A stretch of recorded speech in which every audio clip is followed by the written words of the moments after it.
I have been waiting for today's guest because she is an IFS, Internal Family Systems Therapist. Here she is. Let me see if we could get her on properly. Yes. Of the craziest divorces, co-parenting, custody situations, a lot of times just therapy with a child who is dealing with it all is not always best. And Bill Eddy, who's one of our gurus, always recommends internal family systems therapists. And so Jane and I had a chance to meet in person. It was like the universe sent her to me because I was like, I need to find a family systems therapist and I need to be able to talk to her and talk about why family systems therapy is better than most and what exactly it is and how to find a really good one. So we'll get right into, before we do, Jane, before you introduce yourself, I know that people are a little bit confused about what the difference is between family systems therapy and reunification therapy is. Can you just speak on that quickly and then introduce yourself? Yes, that's a great question. Family systems therapy is really, it's very similar to family therapy, so if a family was going in for um like two parents and a child, or more than one kid, it's very similar in looking at the dynamics and the roles that people play within a family, and how that can look. And so internal family systems, who Richard Schwartz created it, um, took that model, but took it for you to look inward, so everyone has their own system, their own parts that come up, whether you're feeling anxious, that's a part, or a protector part that wants to avoid because it feels dangerous or threatening, and it really looks at that inner model and those younger, it always goes back to a younger version of us that are carrying that pain and that burden, but the biggest thing is we don't want to get rid of the part. We want to be curious and engage and connect with the part, where reunification therapy is really about connecting to that parent that they either weren't talking to, or not in contact with, and helping them to rebuild that relationship, if that makes sense. Yeah, so instead of just like pushing for a child and one parent to reconnect, it's like each individual in the family system is examining their own issues, which Yeah. led to whatever this is. Yeah, and those different parts. It's beautiful to bring into family therapy because it can help you separate from the person in some ways, and really be like, oh, these are their parts showing up. For a kid, like a younger kid, it's a little bit harder.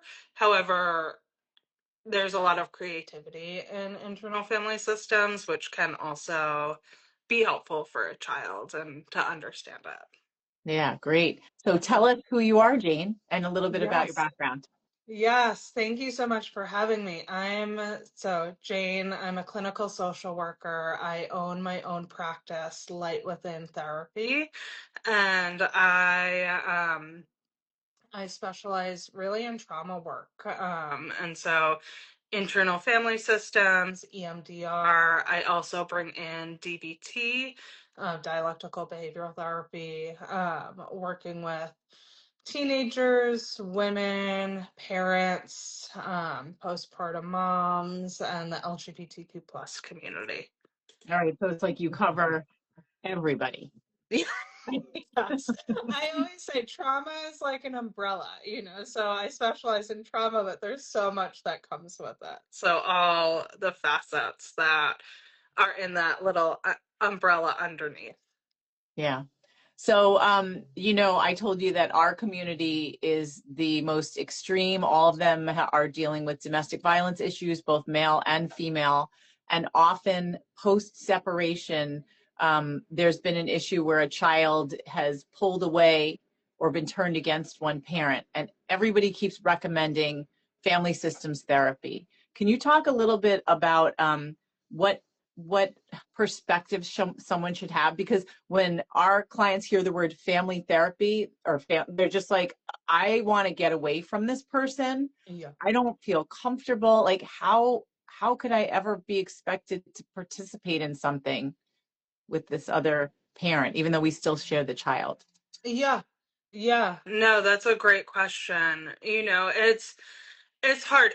Internal family systems, I wouldn't, it's more individually based, so I would recommend, like, at least to begin with, especially in a high conflict situation where maybe they're doing it, like the child is doing it with the child therapist that has that background and the parents with that background, so they can learn and understand the language first, and just get familiar with it, but it's beautiful to help in that way of just really breaking it down, especially in high conflict. So let's take the kid that maybe doesn't want to go to that one parent. Mhm. You can, the parent that they feel safe and comfortable with, they can have just this conversation, this mutual conversation, validate this is really hard, and remember it's not you, Mhm. it's their parts, it's their struggles that are coming up. This is no reflection of you. You don't have to take this on. And that could be the conversation, and how you start to bring it into the family system. Yeah. Yeah. So again, I love how it's almost as though the child is the client, but the focus is not on the child to do all of the work. It's on, you're just part of this, and we're working with the other people too to try to take accountability and figure out exactly what's going on. Exactly. Exactly. It's never about the child in a lot of ways, even when I'm meeting with a teenager, yes, they have stuff to process emotionally. However, it's also the parents, Mhm. and things won't change until, like, the parents can get on board as well. Yeah, so I'm glad you said the parents getting on board, because in our clients' relationships, usually one parent is not on board. Yeah. So let's say one parent is saying there's nothing wrong, it's all the child and your fault, and I don't know why I should even participate. Like, what do you do if parents are not on the same page? That's unfortunately really common, you know. All right, I'm glad to hear that. It is, and especially in higher conflict situations, or not even always in high conflict. It's hard to get two people on the same page, especially around parenting, and it all depends on how you are parented, because that comes out when we parent. It's our natural instinct to react how we were parented. It feels comfortable, even if we don't like it, and so it, in my situations where I have worked with different clients who might not be on the same page, the person that is enrolled, I always say consistency is key, because as long as the child has that one person, they know what to expect. They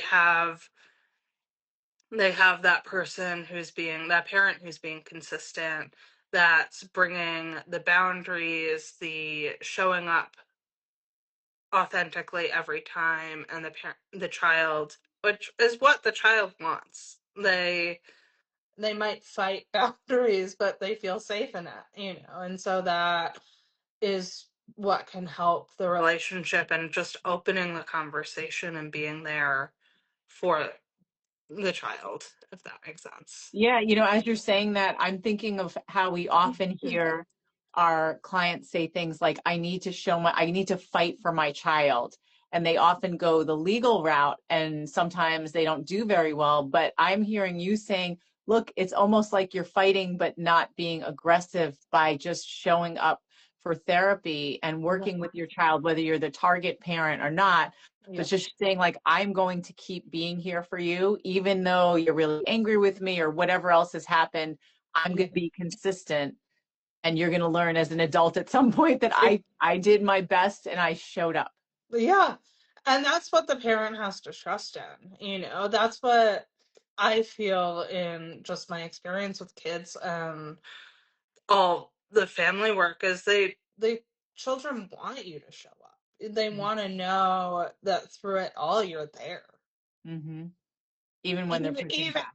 yeah, even when they're mad at you. They still want to know that they can fall back on you. So that's making me think of the dynamic I mentioned about a child who's been turned against a parent. Often we see it against a target parent. They've come out of this domestic violence relationship, and the ex has more power and money, and has convinced the child that their healthy parent, who often was their primary parent, is a Yeah. bad person. And so the child is saying, I want nothing to do with you. I hate you. I'm afraid of you. Yeah. So even if that target parent keeps showing up, despite a child saying, I want nothing to do with you, I want nothing to do with you, in your experience, that will make a difference at some point.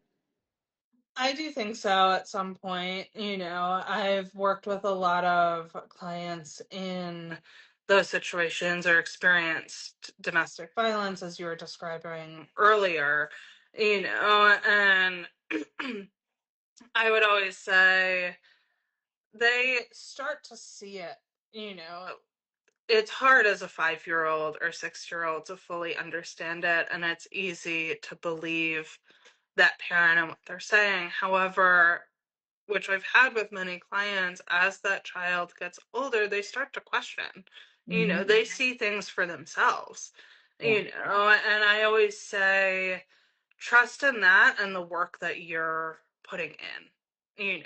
It's so, and it doesn't take away the pain that they're experiencing in the moment when the child is believing that other parent. you know However, I always say, again, just believe in it. Believe in what your relationship is and has been, and how you continue to show up. Yeah, I mean, I love that message of hope, because people in these situations really do feel hopeless, and a Yeah. lot of them will ask, shouldn't I just give up because it's too painful for me to Yeah. keep getting rejected over and over and over, and I don't know why they hate. Well, I know why they hate me, but I don't deserve this level of rejection, Yeah. and I can't understand why. So it's good to hear a therapist saying, like we try to say, you just keep being consistent, keep showing up, Yeah. Yeah. because they do get older. And a lot of kids in these situations who have been interviewed in research studies have said, I wish that you hadn't listened to me when I said I hated you. Yeah. Like, I wish you still fought for me, and you still, you Yeah. know, It's what disagreed with me. exactly. It's what they want. Like they developmentally, they will. It's in our DNA. Like they will push back. It's not always what deep down they want. It can be their own parts coming up too. Bringing it back to IFS of maybe their sense of control, or they feel like it's protecting them because the situation feels so painful and so out of control for them. It's Yeah. their little bit that they can hold on to. Yeah. So let's say somebody is trying to find a family systems therapist. Like, how do they know if it's the right fit? What should they be looking for in terms of qualities, or what kinds of questions should they be asking? That's a great question.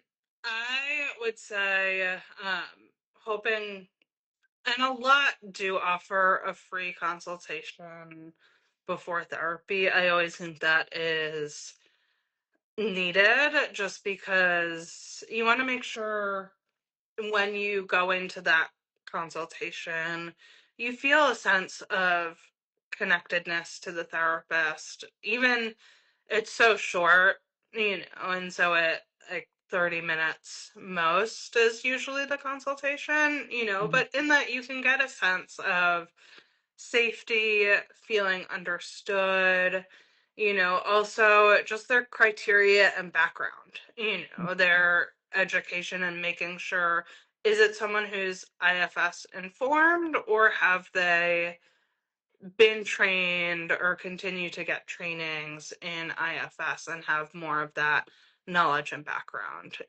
but I always say safety is key, wanting that emotional safety, because that's where the work comes in later.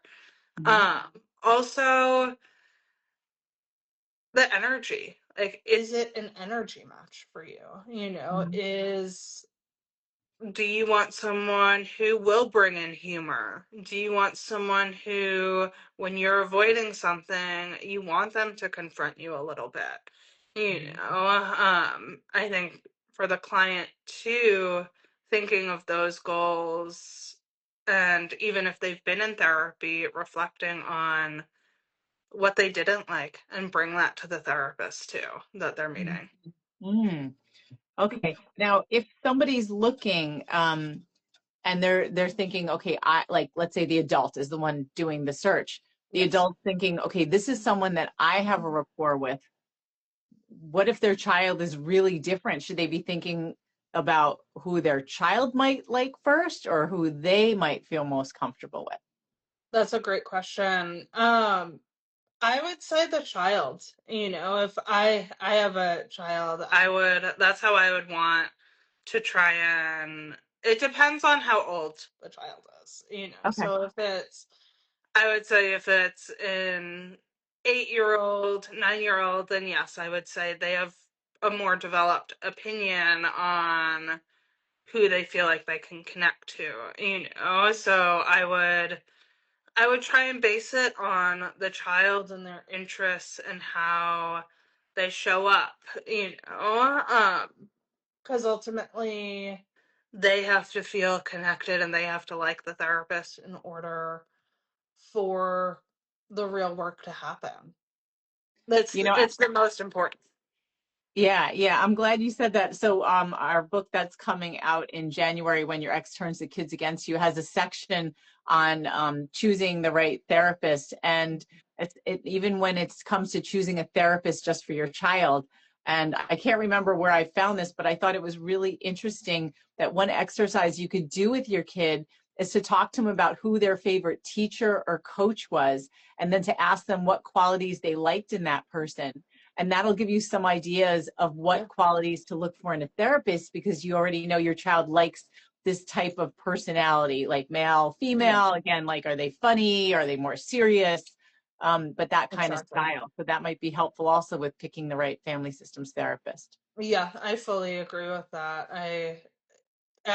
You always want to bring them into the conversation, Yeah. and see how they respond and what they like. Yeah. Are there any red flags that you should be like, no, I wouldn't want to hire a therapist like that?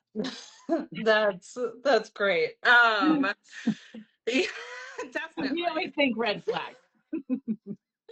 Definitely, without a doubt. I would say first and foremost, you feel like they're not really listening to you off the Mhm. bat. You're expressing one thing and they're maybe subtly invalidating it, Mhm. and sort of like, oh, you're saying this? That's great. However, I think we should focus on this instead. Okay, You great know, example. um, which the therapist always wants to bring in, like, oh, you mentioned this, like this can be something good to focus on, but it's always up to the client. They ultimately, it's their choice and their comfortability and where the future sessions go, but I think, yeah, and also safety, like going back to that, if there's the a client who has this, that gut instinct, you feel it in your stomach. It's like, I liked them, but there's something just I'm not feeling. Listen to Mm, it. yeah. It's telling. Your body's trying to communicate that. And the other thing is back to the trainings, do they fit what you're actually looking for? Hmm. Like I said, is it someone who's IFS informed, EMDR informed, or do they actually have the trainings? Hmm. Because that will be the difference. Yeah, that's really helpful. All right. So, tell us how people can find you, and if it's they're not local, possibly how you still might be able to help them. Yes, yes. So I have my website. First and foremost, you can look up lightwithintherapy.net, and it will bring you to my website. You can also follow me here, and if you go to my profile, you'll see the link and you can get to the website there as well. And you can always reach out for a consultation if you have any questions, whether it's for therapy or you just have questions. You can always use that and I can try my best to help you in that, or email me. Okay, and what's your email address? It's jane@lightwithintherapy.net. Okay, great. Well, thank you so much, Jane. This is really helpful. I know you're going to be hearing from some of our people, I'm sure.